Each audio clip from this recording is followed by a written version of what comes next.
I never grew up being like, I am going to be a mum. I want to be a mum. I thought I'm probably going to have kids one day, maybe, but it was never part of my identity. And so I really struggled with being like, overnight, I'm just not the same person as I was yesterday because I've got a baby. Welcome to the My Family Strategist podcast. We tackle smart financial and operational strategies that help busy parents reclaim their time, money, and sanity. Today, I'm sitting down with someone I've grown to admire and respect so much, Sophie Tieman. Many of you know her from her time as a finalist on The Bachelor, but in this episode, we are peeling back the curtain. Sophie is currently in that really hard middle ground, trying to juggle building a career in real estate while also raising her two babies who are only 12 months apart. All right, let's get to it. I hope you enjoyed the episode. Well, welcome to Pod, Sophie. Thank you very much. What most people know you for is your time on The Bachelor. Yeah. Which I just got sweaty when you said did that. you? Is it hard to talk about? I honestly, I find it hard to put into words how it makes me feel because I did it and then I ran away from it as fast as I could. And I think the reason behind that is twofold. Is one, it made me so anxious and I'd never experienced that feeling before, particularly the aftermath, like being followed around, whether it's day or night, by paparazzi who are always men. So that scared me. And like, how did they know where I lived and this, that, and everything else?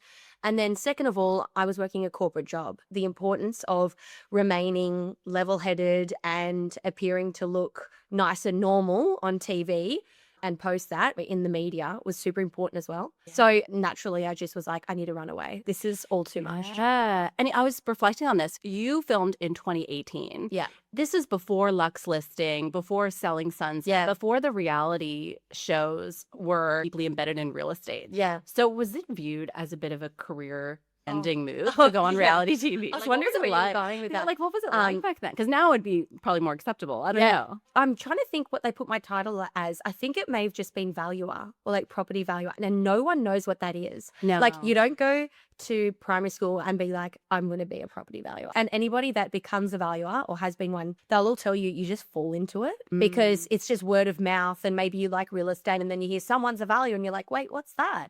Can you tell people what does a valuer do while we're on this topic? Yes. So you can value either residential properties or commercial properties. I'm in commercial real estate. So I value office buildings. That's my specialty.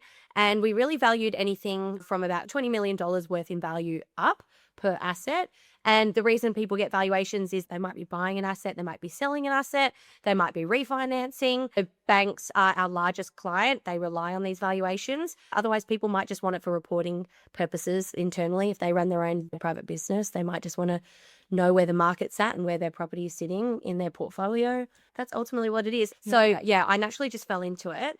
I didn't really think, to be honest with you, how I was going to be perceived, how it was going to impact my job. I didn't really think about it, but I knew that I couldn't come off silly because I didn't want it to impact it. And that wasn't something that I was just willing to throw away just because I did one stint on reality TV. Oh, it's too hard.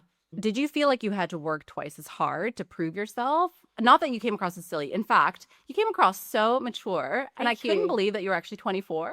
Thank God nobody let me on national TV when I was 24. I was such a disaster. So you did so well. Thank you. So I'd never watched a full Bachelor before applying. And then I never really watched it after because it gave me the heebie-jeebies. Yeah. So it wasn't until 2 years ago that I decided to watch some maths with my husband, Joe.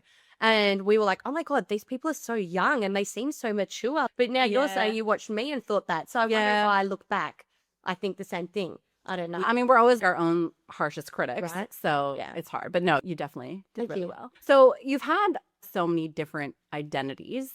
I guess the better way to say it is you've had a lot of different life experiences, very diverse. You've done the reality stuff. You are an influencer, a professional in commercial real estate, and now you're a mom.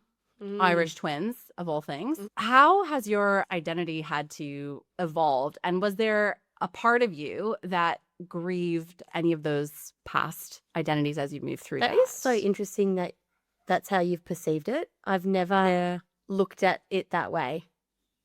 I applied for The Bachelor when I was at work one day and I decided I don't want to be here. I keep talking to my ex-boyfriend and he's an ex for a reason. I'm waiting to get my certificate as a valuer and that is like still 3 months away. I'm just waiting. I'm working crazy hours in Brisbane, didn't want to be there anymore and I just wanted a shake up. And I applied a day too late on The Bachelor, but it still let me click through the questionnaire. So I didn't even know if it got submitted or not. And they called me the next week saying, we've got interviews next week. After I did that, they followed me up saying, where's your medical? And I'm like, wait, hang on, am I on to the next round? And like, we can't tell you that, but we need your medical. So I ran to the doctors that day. They wanted it that day, had to get a physical. And then all of a sudden I was in the Bachelor. And then when I came out overnight, I am now an influencer. And then overnight I'm moving to Sydney. So it all just happened like in front of me. And I feel like the decisions were just being made for me at the time. So I'd never really mourned pre-Bachelor because I wanted a change. I definitely obviously struggled with the popularity or being recognized and followed and things like that. That was hard. I still didn't mourn where I was previously though. So I moved from Brisbane to Sydney after the show because my lease was up, didn't have a boyfriend. No one knew that I didn't end up with the Bachelor. And so I'm like, I'm just going to move interstate. Knew this is where all the events were held. Like, let's go. So no, I loved that part. And then I met Joe. Funnily enough, I don't think I've ever spoken about it on a podcast before, but he was my boss when I moved down to Sydney. Oh, that's juicy. Yeah. And I knew he was into me within like 6 months of working there. And I was like, you need to just take a seat because I'm new here and I need to like experience Sydney in one way or another. He was like, let's go on a date. Like, because within 6 months, he wasn't my boss because I moved teams. Anyway, so then, we were dating and then we bought a house and then we got married and then we had kids. Yeah, this is all pretty quickly. Within 4 years of doing The Bachelor, I was married in a house. And then we had Arabella a year after that and then Christian a year after that. The only time I mourned my previous identity was when I became a mum. Yeah, And I me think too. most mums can feel that. Yeah, absolutely. I was never someone, and I think you can relate to this. I never grew up being like, I am going to be a mum. I want to be a mum. I thought I'm probably going to have kids one day, maybe, but it was never part of my identity. And so I really struggled with being like, overnight, I'm just not the same person as I was yesterday because I've got a baby. Yeah. I struggled and had baby blues and everything through that period, both times. I think it's the greatest life transition you ever go through, going from being child-free to a mom. Like, I can't think of anything else that's as significant. Oh my God, neither. You know, I remember because Aaron and I, we had a whirlwind couple of years before that where we uprooted our life from the US to Australia. I'm Canadian, but we were living in California at the time. We bought a house and sold a house in the same week when we had COVID. This was all during the pandemic. So we were actually really sick. So it was like early COVID. Yeah. And then we both started new jobs at the exact same time. We moved overseas. It was a lot of life change. Yeah. And then a couple years after we had our son, and I remember asking him, like, what do you think was harder? Because that previously that was like the hardest thing. Yeah. And we're like, definitely having a kid. Having a baby. Definitely I having a know. baby. And it's like, why? Why is it so hard? Yeah. But it just Because it like is. freedom isn't the way it was. Like your mental state is just different because it's focused there and not here. It's every inch of you. Yeah. You feel different. You look different. Like every part of Yeah. your life has changed because of this baby. And I was in so denial. I was like, this baby's just going to fit in with us. Oh, You know? same. That's so delusional looking back. I know. It's the juggle. That's just insane. And so you've now gone back to work because you had 2 children back to back. And then did you take a year off? So I took a year off to have Arabella, number 1. Yeah. And then I was due to return to work in September, but I was also due to have another baby within 2 months. So I was not going to go back to work 8 months pregnant for a second. So I was like, do you mind if I extend the maternity leave? I didn't get payment from work. I didn't get payment from the government. I got nothing because the births were so close to one another. They're just not recognized as another child. Wow. In the system. Really? Yeah, it's so disappointing. That's Like the amount of tax we pay and you get nothing. So that was a blow. But yeah, I took another year off. So I took 2 years off from commercial real estate Yeah. and then returned. When I have conversations with other moms and we discuss ideal age gaps, people have a perceived idea that closer together is better because you get the hard years over with earlier. Yeah. Is that true, or is that what people who clearly have never experienced I this? know. I'm like, did those people actually have children close in that? I think they just think it, but it's They probably think. the reality is Yes. Absolutely not. no. So I'm a twin and my mum watched me obviously go through the journey of having a 1-year-old and a newborn. And she was like, Sophie, you have it harder than what I had it with twins. Wow, really? Because I couldn't sync up anything. They didn't eat at the same time. One was eating food, one was still on a bottle, or I was breastfeeding. They would not nap. One would nap and then the other one would nap. And so I'm like up and down, up and down. Like one was on 3 naps, one was on 6 naps, and they never coincided with one another. Like I would finally put one down thinking they were both asleep at the same time. I'd go put my feet up and then the other one was due to wake up. That was the hardest year of my life. I thought the first year of Arabella's life becoming a mum was the hardest, but actually it was when Christian arrived. Interesting. Yeah, they're too close that they're both babies. I think the ideal age gap would be 2, whereas you can communicate with the first about the second. Whereas I had 2 babies that were just needed completely different needs. As some people look at me and they're like, oh, at least you're getting the hard yards done now. And I'm thinking, I still wouldn't choose this. No. I wish there was another year. Yeah, I mean, I'm very open about being one and done. But if I did have another, I actually think a really big age gap. Yeah. Because the older and more independent the other one is, Happy days. it's all trade-offs, right? Yeah, but it's all trade-offs. Like there's definitely a downside to doing it that way too. But I would just think there's a lot of benefits with the bigger age gap. I think you as a parent just need to be young and have energy. Like whether you can hold off and have a bigger age gap, then great, and still have the energy, then go for it. I think that's what you need for kids. A small age gap, large age gap. It's about you and how your capabilities at the end of the day, because you're the parent. Yeah. So I would if you're young enough to have a big age gap, then great. Yeah. Go for it. I'm definitely not. I had mine at 37. So I think I'm so old. No, I just think we're the same age. I think we're the same age too. So I'm 33 for record. I know. That's why when you posted your birthday the other day, and I thought, you're 33. Yeah. You're like, you look 33 for sure. But I think you just happen to have this bias where you think other people, if they're the same age, it's the same age. I know, totally. So totally understandable how difficult that must have been for you. And this is the thing. You only know your own struggles and your own circumstances. And it's hard to even imagine what other people are going through. Like, I have no idea what it's like to have Irish twins. When I returned to work, people were like, oh, how's the baby? I'm like, oh, I had 2 all the time. Yeah. I've had it so many times. And then they'll often be like, oh my gosh, I have a close age gap too. I always ask them first, what's the age gap? And it's always like 15, 18 months. Yeah. I'm 12 months and 6 days. And they just jaw drop. And so I'm a really firm believer. I feel like I'm the walking embodiment of you can't have it all, because myself, I've really had to be so intentional with how I carve out my life and how I create time and space for the things that I value. Yeah. And you can't have a 10 out of 10 career at the same time as a 10 out of 10 marriage and be a 10 out of 10 present mom. No. So what have you had to intentionally dial down to make space for all these important things and people in your life? Good question. And I think that it has changed over the last 12 months because I obviously took 2 years off work, but I returned to work in January. So I've been back to work for 4 months. So now I'm trying to do all of the 3 things that you've just mentioned. I would say I'm not 10 out of 10 on any of them at this point. I feel like they've all taken a hit. Yeah. And the only reason I'm saying maybe as a mother has taken a hit is because they're in daycare 3 days a week. And to me, I think because my mum was a stay-at-home mum, in my mind, the perfect 10 out of 10 mum is a stay-at-home mum that's completely hands-on. That's just how I naturally perceive it. It's just all I know. Yeah. And so in my mind, I'm like, well, if I was the best out there, I would have them all the time, which is not necessarily correct. No. We caveat that.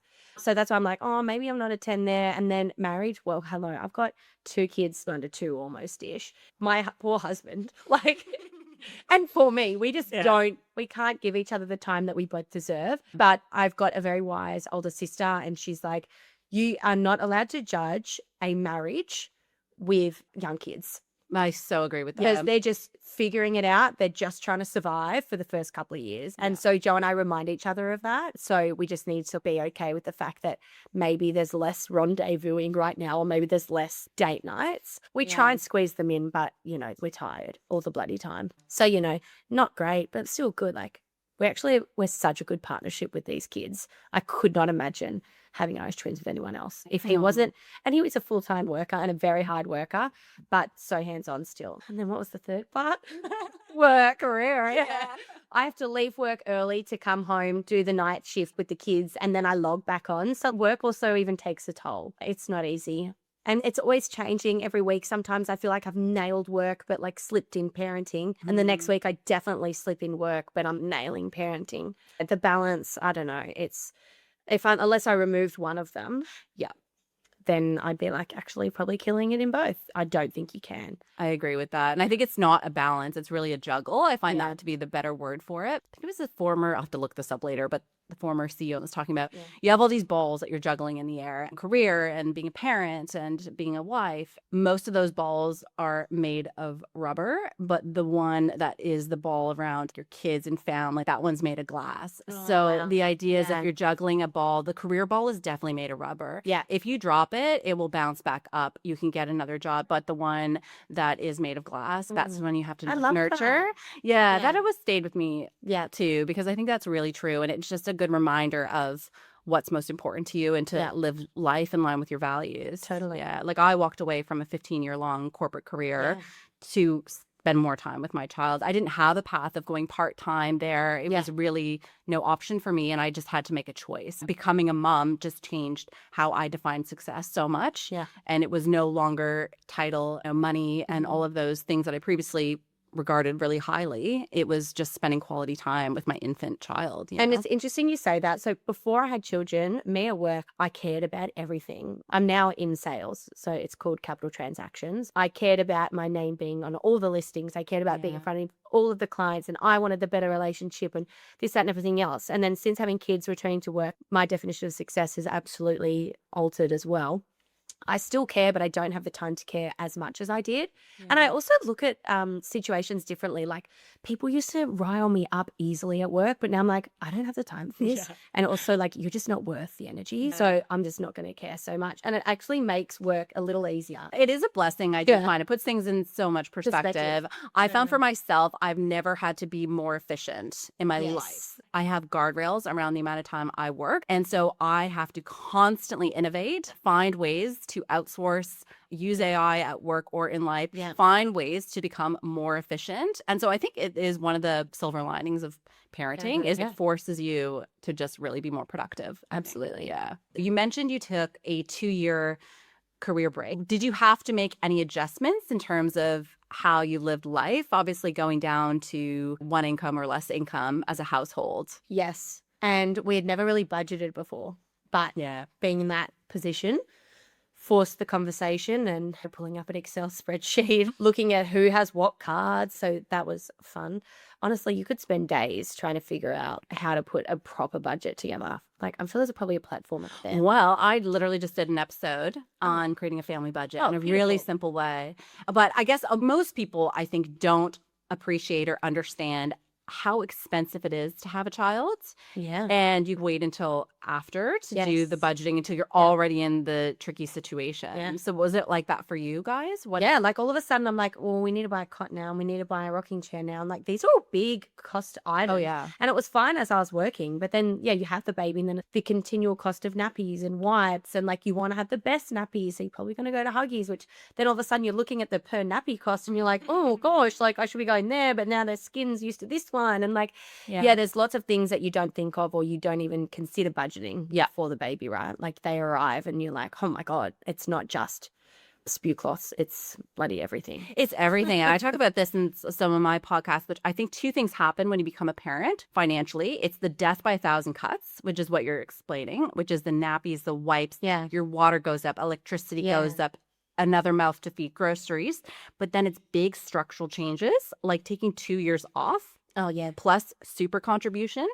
Plus you bought this beautiful house. Probably wouldn't have bought this if you were child free. Maybe you would have had a smaller home. Yeah. You get a second car, childcare costs. You just like, it's like all of those big things. And then if you choose the route of private school, those are, it's like huge changes. You just can't fathom. I mean, who knows when you're child free, you have no idea even how much daycare costs. That's so not something you think and about. I think like I always knew that the government gives back to childcare fees but then all of a sudden we didn't make the cut for that and we get no money from anyone to help. So no, taking that time off, I got given 3 months of income from my employer, which I could then use part-time for 6 months. So we did that. Oh yeah, great. And then lucky enough, I had set up my Instagram account to a point where I was casually earning income, so people for content. So, but that's not guaranteed, right? And it would just come in flourishes and then it would die and then it'd come back again. So that was ultimately like our extra spending money, and then everything else was just going to bills. Passive income is like the holy grail, especially as a busy parent. Yes. Any path that you can find to earn passive 1,000%. income. It's as simple as investing. Yeah. And just buying ETFs. That allows dividend income, interest income, as well as capital growth over time. And that is passive income. So And funnily enough, I was watching randomly this girl's Instagram reel popped up, and she was like, she's a stay-at-home mum that wanted to find ways to earn some money while she was at home. She was, doing Amazon reviews and getting given gifts just to do reviews, and then she gives them back, or then she would sell them on Facebook Marketplace. And she was just making little bits of money here and there. Oh, yeah. So interesting. Yeah, like a side hustle. Yeah, like that little bit of passive income, to your point. Like that's what she uses to spend any money on herself. Otherwise, she's not. Yeah, that's great. I love the hustle there. Me too. Yeah. Yeah. And then, of course, since we're in Australia, a lot of people are invested in property here. That's another great avenue for passive income. Most people buy residential property. They do. You tell me, I feel like it's because it's just more familiar and more intuitive. 100%. And you know what you're buying and you know what to look for. I don't think growing up I ever thought that you could own a office building, seriously, or a floor of an office or an industrial warehouse or unit, right? So why should people consider commercial real estate over residential? I don't own residential as an investment, and I don't own commercial properties as an investment. Funnily enough, when you become a valuer, you just get really bearish. And if I look at really, so, and my husband is a valuer by trade as well. So our issue is that we know too much. Oh, yeah, and it's so annoying. If we just look at a house and we're like, oh, it's on a good street and it's the worst house. That's what they say. They're the one to buy. But we're like, yeah, but let's look at the flooding maps, or what's the future zoning, or is it close enough to here that it's going to get an uplift? It's overanalyze everything to a point where we go, it's not right for us. Very annoying. I mean, I would look at that as you have really good inside scoop on some of the risks, because a lot of people just think this is a rocket ship, real estate in Australia. I'm just going to throw everything at it. But there are a lot of risks.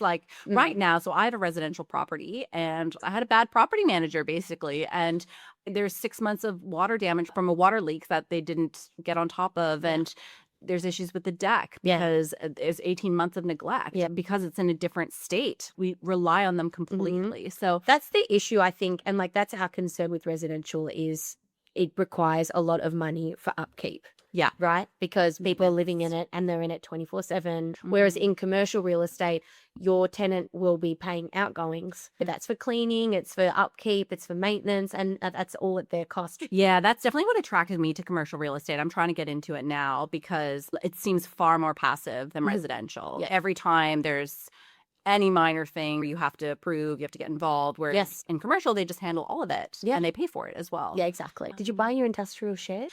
No. Okay, so my path with commercial is I engaged a buyer's agent in Queensland. Which can be great.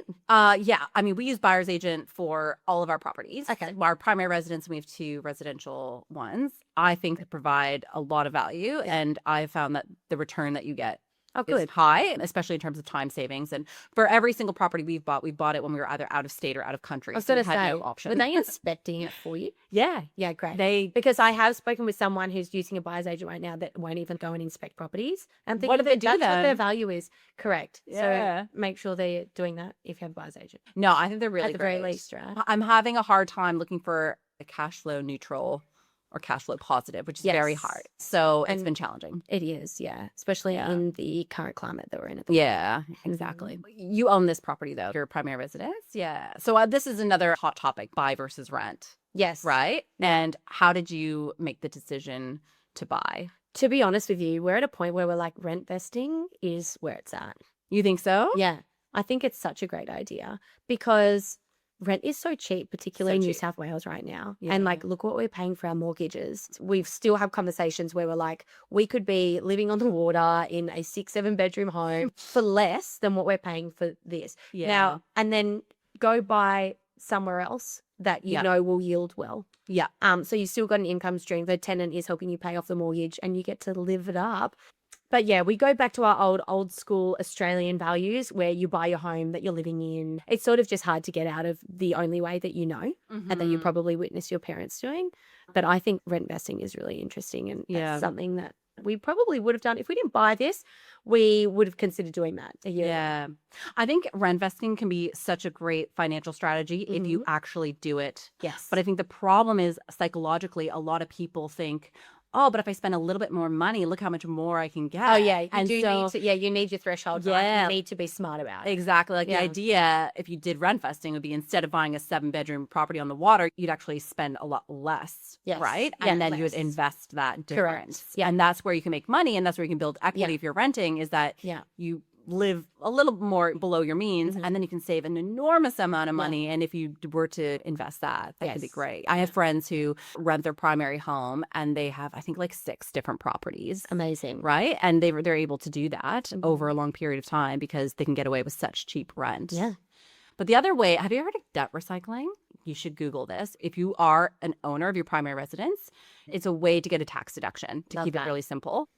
So speaking of investment decisions for Mhm. parents, what are your thoughts on private school versus public school? This is the Sydney dilemma that I talk to. Oh my God, I know. Yeah. And I feel like all parents that literally have not even 1-year-olds are talking about it Oh, because yeah. we have to. The fact that you need to enroll your child into high school before they're 1 in New South Wales, it's Yeah. outrageous. I know. So I thought it was a bit of a laugh when people were like, what school are you going to send them to? And I'm like, oh, I don't know yet. And they were, this is when I was pregnant. Yeah. And- People ask me when I was pregnant too. Yeah. It's crazy, right? And people will enroll their children into high school when they're pregnant. And then when I did a thing on Instagram the other month talking about this, other people from other states in Australia thought that it was a joke because they don't realize that it's an actual thing. And are we all just hyping one another up and telling each other that we have to and this? But then I I've think actually that's part heard of it. so many stories where Yeah. people's children have missed their spot because they were from 2 and up that they made the application. Wow. I was talking to a client at work the other week and she went into a high school that she wanted to take her daughter when they moved to New South Wales from Auckland, and she was like 4 or 5, and the lady at reception just said, don't waste your time. Wow. Yeah. That's So insane. she got her. What's it like in Queensland? I didn't realize in other states it's a lot more relaxed. It's not that in Queensland. really. No. Did you go to public school or private school? So in Tasmania, I went into a private Catholic school, and then Queensland, for us to financially get there, we went to a state school for high school. And boy, did we feel the difference. Really? Yeah. Going from a Catholic school to a public school. Yeah. What was the experience difference? Just like the teachers weren't as serious, and some were great. Some teachers were great, but they really stood out. I would say 80% of them I didn't feel like they cared. They didn't get to know you as a student as much, and they just had a blanket approach to all children. Mhm. Whereas I felt like in our old type of schooling, it was they all knew who we were and they were adapting to us as individuals and helping us that way. Yeah. I don't know. I just felt it different. And then, of course, like what the school provided you as a student, it was just nowhere. Like the grounds weren't nice. And, Yeah. You know, this, that, and everything else. Not that that's super important, but we just felt it going from one to another. I don't think it's a question of is private school better in terms Yeah. of small class sizes and resources and the grounds and all of it, but does it impact life outcomes? Because look how successful you are. Yeah. You've done so well. You all linked up in university anyways, people that go to public versus private. Yeah. I did do a podcast on this, which was called Is Private School Worth It? And I wanted to answer the question myself because when I moved here, it was, what school are you getting your child into? Yeah. Like, the whole thing. And I was Yeah. like, is it really worth it? Because my hunch is that the opportunity cost is too high, meaning instead if Yeah. I was to invest that money, what could I then provide my child in terms of a nest egg Mhm. upon graduation? Yeah. So I looked into this, and essentially the qualitative research part of that episode, I found out that it doesn't really lead to any difference in life outcomes Uh-huh. for kids Yeah. going to public versus private. Well, I mean, you always hear like the craziest, rich, wealthy, smart, intelligent human beings out there didn't even finish high school. Yeah. You hear that Yeah. all the time, right? I personally think like I am who I am today because my mother drilled it into me. She is such a go-getter, and she was like, and you need to be one. And she said it to me, all my sisters, we could always do better. We could always strive for more. Like, and sometimes it's exhausting being that way, but it made me get to this point, be here with the job that I like, the career that I have, because I wanted it. So I did whatever I had to do to get it. And that was instilled to me by my mum. I could have been homeschooled and I still would be that way because she brought us up. But, then I look at my husband who went to Joey's here in New South Wales, and he has a collection of about 10 friends, and they all boarded together from year 10 or something. And they're like brothers because they had that chance to board together and school together. And they create such an amazing environment at that school for these kids. They might not talk to each other for a couple of months, but they're brothers at the end of the day. And I had nothing like that at my school. And I get so envious of people that have that. And I personally find it's always with these Catholic private like boarding schools. I don't know what there is, but they just create this like big groups of friendships. And like, don't get me wrong, I'm sure there's horrible stories about these schools as well. There's always two sides to the fence, but that's like our household's personal experience. And he's so lucky to have had that because that is a bloody expensive school. We've put my son down for there, but we've had to have the conversation. Now we've got 2 kids. Maybe we'll have 3.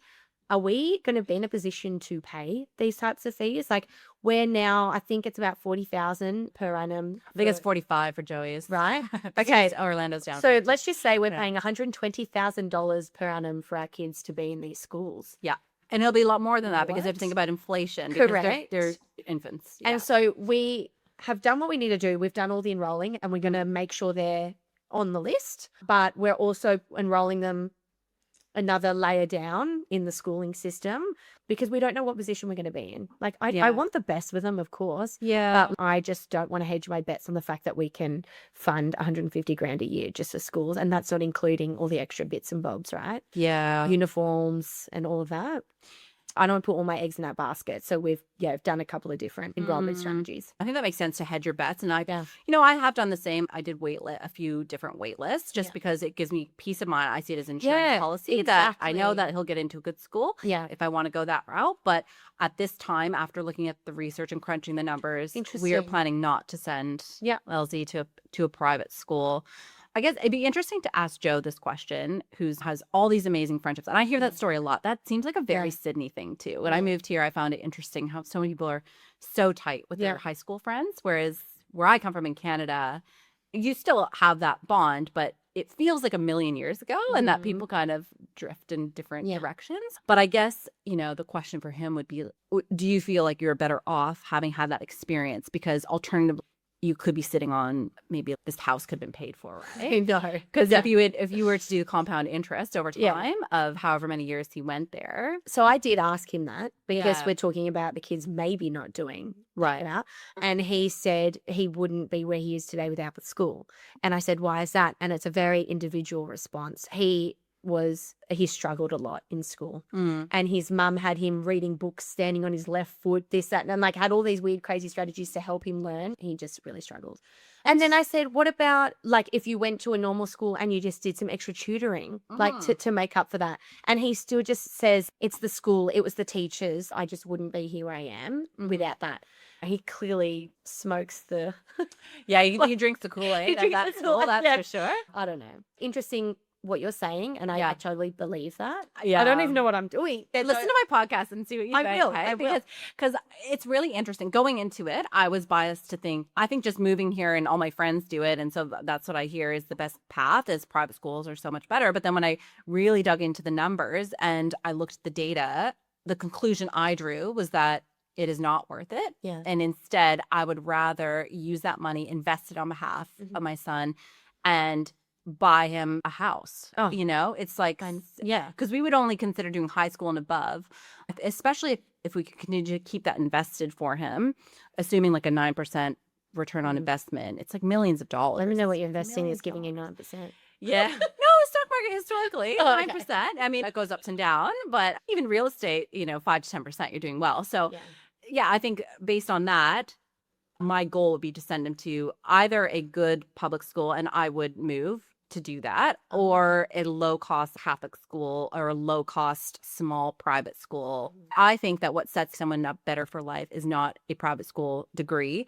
including the network, because I understand that argument. Yeah. It's actually having a financial head start, I think sets people up for more success. It's so funny. It's like the other part of it, and you touched on it earlier, is like people talk about what schools they went to. Yeah. Especially in real estate, like in commercial real estate. Yeah. And I was embarrassed for years. Really? Yeah. Years. People would say, sad. And they would also talk about the university, but I also studied online. So I did university entirely online, and I went to in my mind, it was just a shit school. Mm. So I didn't even want to tell them what it was. Yeah. And I did. And I had it for years. I've worked in commercial real estate forever. It's a very prevalent conversation in the industry. Yeah. And especially when you're going through the graduate programs, et cetera, Yeah. et cetera. So not that I would then change my mind being like, okay, I'm going to spend 40,000 to not feel that way. not Like feel my there. child not to feel that way. That's crazy. But I remembered like I'd experienced that. So I grew up in Canada. In Canada, we outperform actually Australia academically, and it's a public system for the most part. And there are some private schools there, but for the most part, whether you're really wealthy or you're middle class, you send your kids to the local school.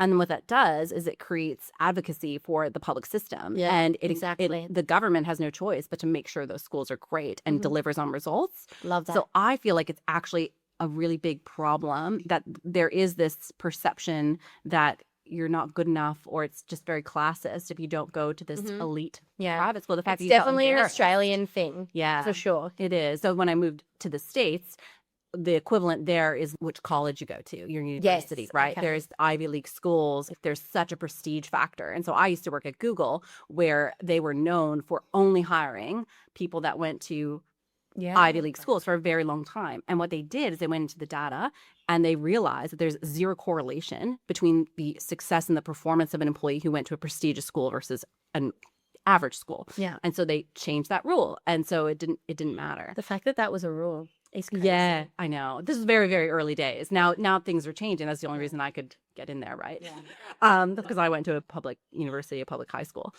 Anyways, we should probably wrap up. The kids are about to wake up from their naps. Sad. This is a deep question. Oh, God. I'm nervous. You talked about your mom instilling in you such a drive and a work ethic that you've carried throughout your life, and that's been so beneficial to you. What do you want your kids to know 20 years from now about why did you work so hard, and what is your hope or your intention for them?